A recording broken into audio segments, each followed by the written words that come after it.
একটি অত্যন্ত গুরুত্বপূর্ণ একটি প্রশ্ন।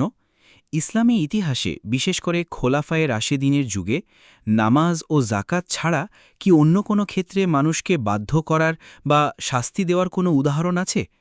হজ করার জন্য কি কাউকে বাধ্য করা যায়? হজ তো ইসলামের একটি মৌলিক স্তম্ভ এবং হাদিসেও এসেছে যে ব্যক্তি হজ করার সামর্থ্য থাকা সত্ত্বেও তা পালন করে না, সে ইহুদি বা খ্রিস্টান হয়ে মারা যায়। আপনি একটু ভেবে দেখুন, সরকারের কি এই অধিকার থাকা উচিত যে সে আমার সামর্থ্য যাচাই করবে এবং তারপর আমাকে বলবে যে তোমাকে অবশ্যই হজ করতে হবে? সরকার কি আমার ঘরে ঢুকে হস্তক্ষেপ করবে এবং জিজ্ঞেস করবে যে তুমি কেন রোজা রাখোনি?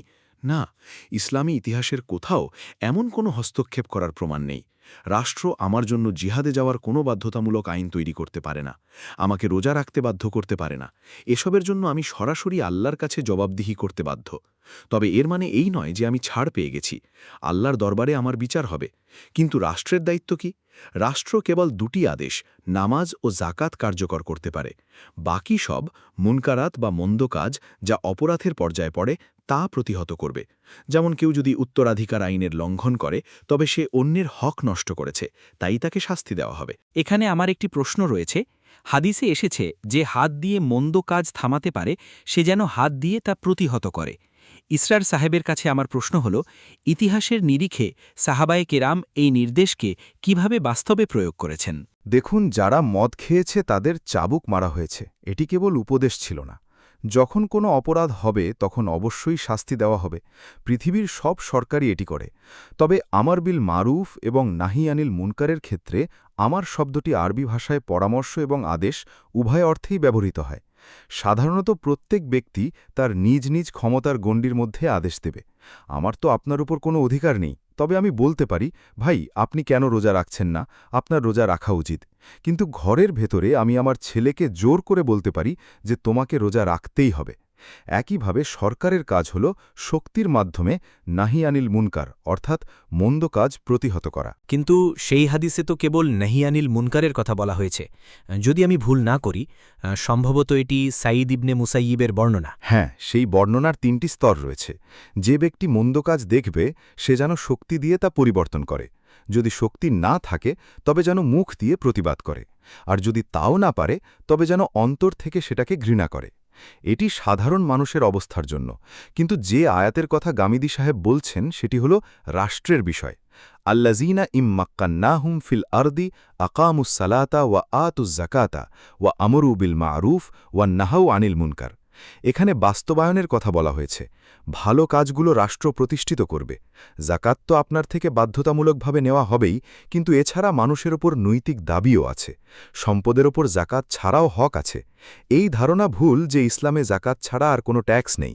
জারাইব বা বিভিন্ন ট্যাক্স এবং আমদানি রপ্তানি শুল্ক খুলাফায়ে রাশিদিনের যুগেও ছিল। জাকাত ছিল একটি বিশেষ উদ্দেশ্যে, বিশেষ করে সামাজিক নিরাপত্তা এবং ধনী দরিদ্রের ব্যবধান কমানোর জন্য।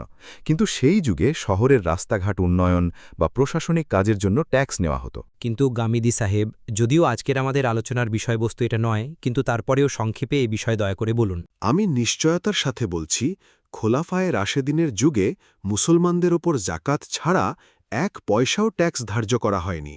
কিতাবুল খারাজ বা কিতাবুল আমওয়াল আপনি পড়ে দেখতে পারেন।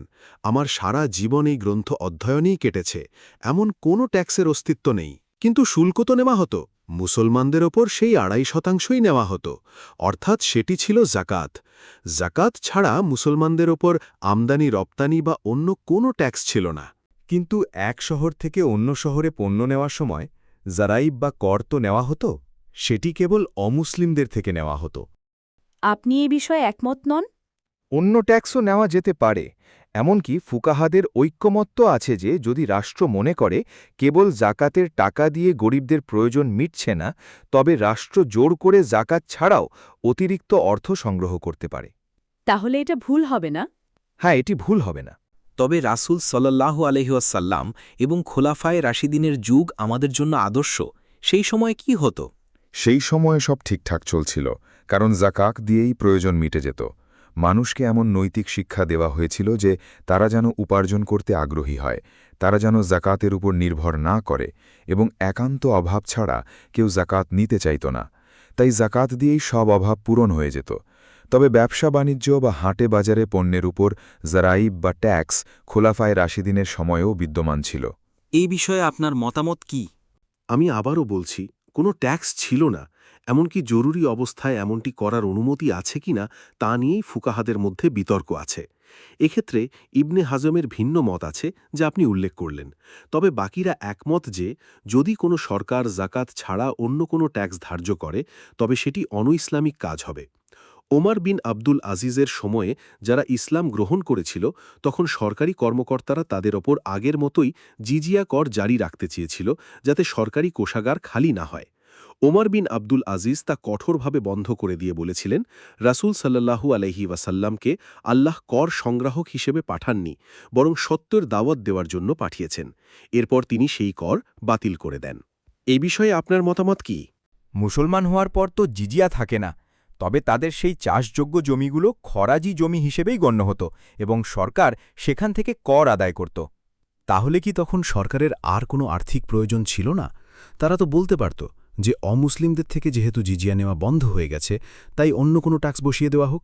আমার মনে হয় এই বিষয়ে আপনাদের দুজনের দৃষ্টিভঙ্গি এখন পরিষ্কার হয়ে গেছে। দেখুন, ইন্না ফিল মালি লাহাক্কন সিওয়া জাকাত, এই হাদিসটির ব্যাখ্যা হল এর সম্পর্ক মূলত মানুষের ব্যক্তিগত জীবনের সাথে। এর অর্থ হল জাকাত দেওয়ার পর আপনি যেন এটা মনে না করেন যে আল্লাহর প্রতি আপনার সব দায়িত্ব শেষ হয়ে গেছে। আত্মীয় স্বজন, পাড়া প্রতিবেশী এবং দুস্থদের জন্য দান করার বিষয়টি, সেই হক কিন্তু আপনার উপর তখনও বহাল থাকে। এখানে একটি বিষয় হল রাষ্ট্রের অধিকার, আর অন্যটি হল ব্যক্তির ওপর অর্পিত ধর্মীয় দায়িত্ব। একজন হিন্দু বা একজন অমুসলিম যদি মুসলমান হয়ে যায়, তবে তাৎক্ষণিকভাবে তার উপর থেকে জিজিয়া কর তুলে নেওয়া হবে এবং তখন তার উপর জাকাত প্রযোজ্য হবে। এটি ঠিক, কিন্তু তার যে চাষযোগ্য জমি সেটি খরাজি জমি হিসেবেই থেকে যাবে। সে ইসলাম গ্রহণ করলেও তার সেই জমি উশরি জমিতে রূপান্তরিত হবে না, কারণ সেই জমি তখনও রাষ্ট্রের মালিকানায় থাকবে এবং রাষ্ট্র সেখান থেকে খরাজ বা ভূমি কর আদায় করতে পারবে। হেজবা বিল সম্পর্কে আপনি কি বলবেন, ডক্টর ইসরার? আমার মতে এই বিলের মধ্যে আপত্তিকর কিছু নেই। মূলত আমার বিল মারুফ ও নাহিয়ানিল মুনকার প্রতিষ্ঠার জন্যেই এই প্রতিষ্ঠানটি গড়ে তোলা হয়েছে। প্রথমত, আমাদের সমাজে স্বাভাবিক কিছু প্রতিষ্ঠান তো আছেই, যেমন আদালত, পুলিশ এবং অন্যান্য প্রশাসনিক ব্যবস্থা। এই বিলের মূল বিষয়বস্তু কি? এতে বলা হয়েছে যে একটি অতিরিক্ত প্রতিষ্ঠান বা বিভাগ গঠন করা হবে। যেমনটা আমাদের এখানে কেন্দ্রীয় মোহতাসিবের দপ্তর রয়েছে, ঠিক তেমনি আরেকটি প্রতিষ্ঠান গড়ার কথা বলা হয়েছে। এটি আসলে সৌদি আরবের হায়াতুল আমার বিল মারুফ বা নাহি আনিল মুনকার বিভাগের অনুকরণ। সম্ভবত সেটি এখনও সেখানে আছে। হ্যাঁ আছে, কিন্তু এখন হয়তো অতটা কার্যকর নয়। আগে এর একটি বিশেষ গুরুত্ব ও মর্যাদা ছিল। এখন হয়তো ততটা সক্রিয় নেই, কারণ মানুষের চিন্তাভাবনা অনেক বদলে গেছে। ঠিক ওই ধরনেরই একটি ব্যবস্থা এখানে করা হচ্ছে। যেহেতু আগে আপনি আমাকে এই বিষয়ে বলেননি, তাই আমি এই বিষয়ে খুব বিস্তারিত পড়াশোনা করে আসিনি। তবে আমার মতে এ ধরনের কোনো প্রতিষ্ঠান গড়ে তোলা আইনের পরিপন্থী নয়। তবে একটি বিষয় খেয়াল রাখতে হবে, যাকে আপনি অন দ্য স্পট অথরিটি দিচ্ছেন, তার কি এই অধিকার থাকা উচিত যে সে নিজেই সিদ্ধান্ত নেবে কোনটি মুনকার বা মন্দ কাজ? এটা ভুল হতে পারে। একজন সিপাহী বা তার উপরের কোনো অফিসার যদি নিজেই ঠিক করে ফেলে যে এটা মন্দ কাজ, একে শক্তি দিয়ে রুখতে হবে, তবে সেটা ভুল। এর জন্য যথাযথ লেজিসলেশন বা আইন প্রণয়ন করতে হবে এবং সেই আইনের অধীনেই এটি কার্যকর করা উচিত। অর্থাৎ আগে আইন সভায় সিদ্ধান্ত নিতে হবে। এটি প্রাদেশিক পর্যায়েও হতে পারে। এমন কিছু নীতিমালা থাকতে পারে যেখানে প্রদেশ সিদ্ধান্ত নেবে। এতে প্রভিন্সিয়াল অটোনমি বা প্রাদেশিক স্বায়ত্তশাসনকে কাজে লাগানো যেতে পারে।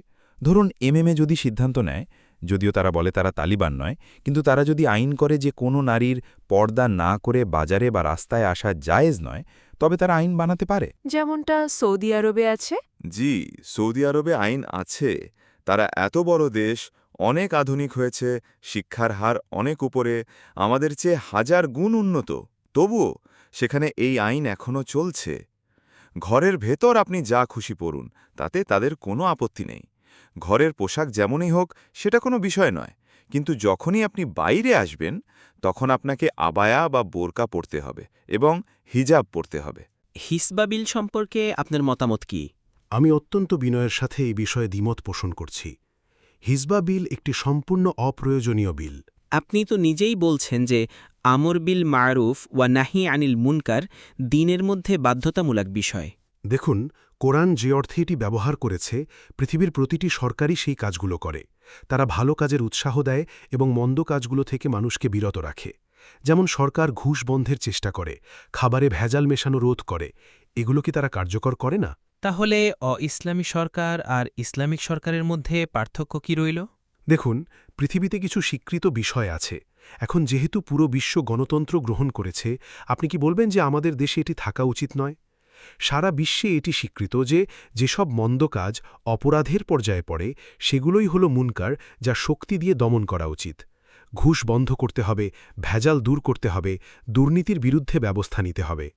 তাই আমি বলছি না যে মন্দ কাজের বিরুদ্ধে অবস্থান নেবার অধিকার সরকারের নেই, কিন্তু কিছু বিষয় এমন আছে যেখানে শুধু তাবলীগ ও তালকিন অর্থাৎ প্রচার ও উপদেশই সঠিক। সেগুলোর জন্য পবিত্র কোরআনে যে নির্দেশ দেওয়া হয়েছে এবং নবী সাল্লাল্লাহু আলাইহি ওয়াসাল্লাম যেভাবে জুমার মিম্বরকে রাষ্ট্রপ্রধান বা আমিরদের জন্য নির্দিষ্ট করে দিয়েছিলেন, সেটাই অনুসরণ করা উচিত। তারা সেখানে এসে উপদেশ দেবেন। সরকারের উচিত ছিল খেলাফাতে রাশেদার সেই ঐতিহ্যকে পুনরুজ্জীবিত করা। জুমার মিম্বরগুলোকে মৌলভীদের কাছ থেকে নিয়ে রাষ্ট্রের অধীনে আনা উচিত ছিল।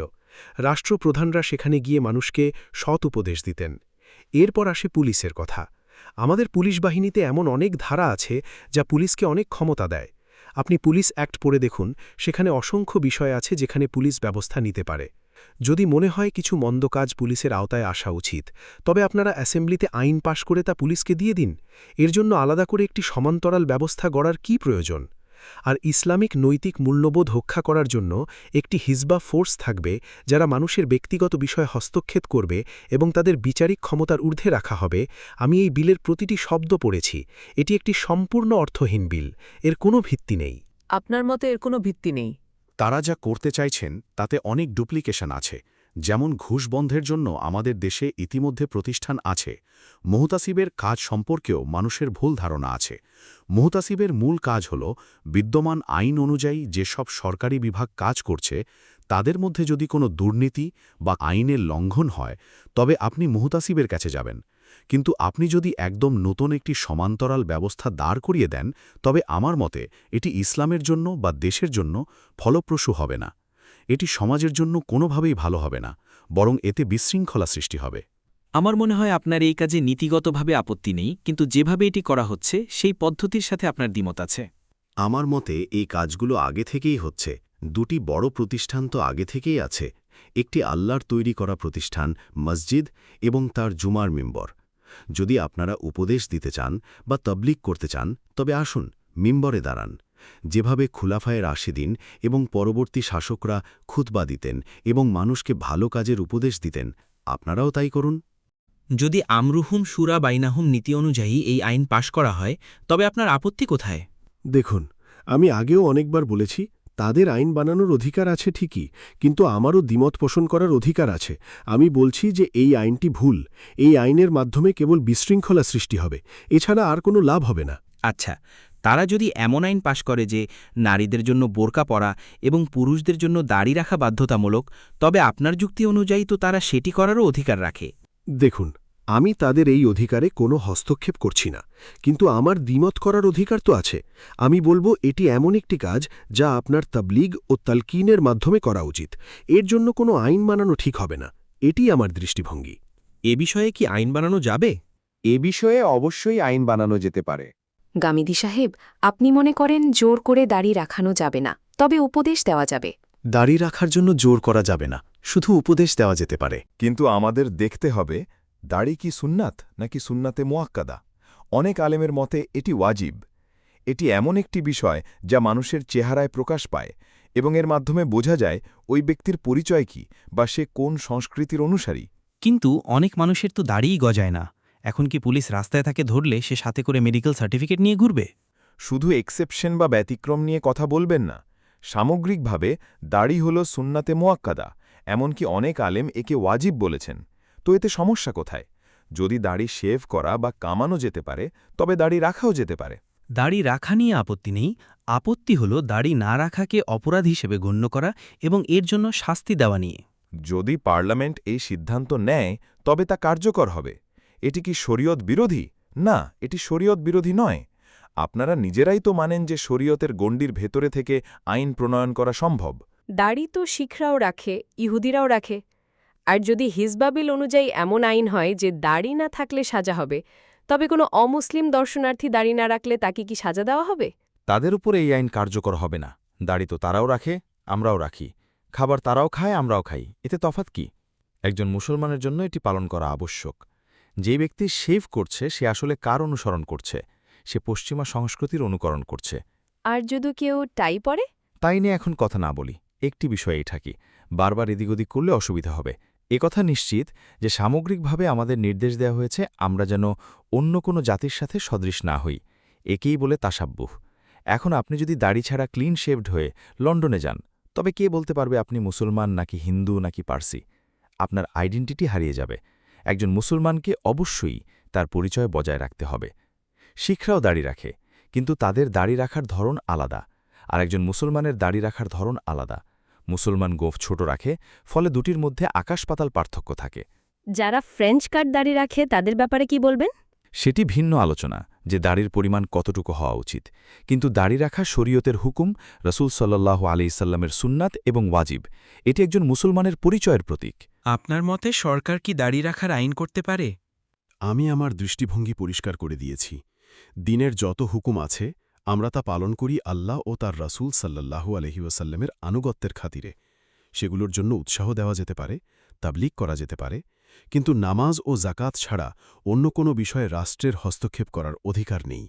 এটি মূলত মৌলিক অধিকারের বিষয়। কোরআন এ বিষয়ে স্পষ্ট করে দিয়েছে। আমি তো শুধু এই ওয়াজিব বা সুন্নাতের কথা বলছি না, আমি হজের কথা বলছি, জিহাদের কথা বলছি। বিশেষ পরিস্থিতিতে জিহাদ প্রত্যেক মুসলমানের উপর ফরজ হয়ে যায়। সেজন্য মানুষ আল্লাহর কাছে জবাবদিহি করবে, কিন্তু রাষ্ট্র তাকে বাধ্য করতে পারে না।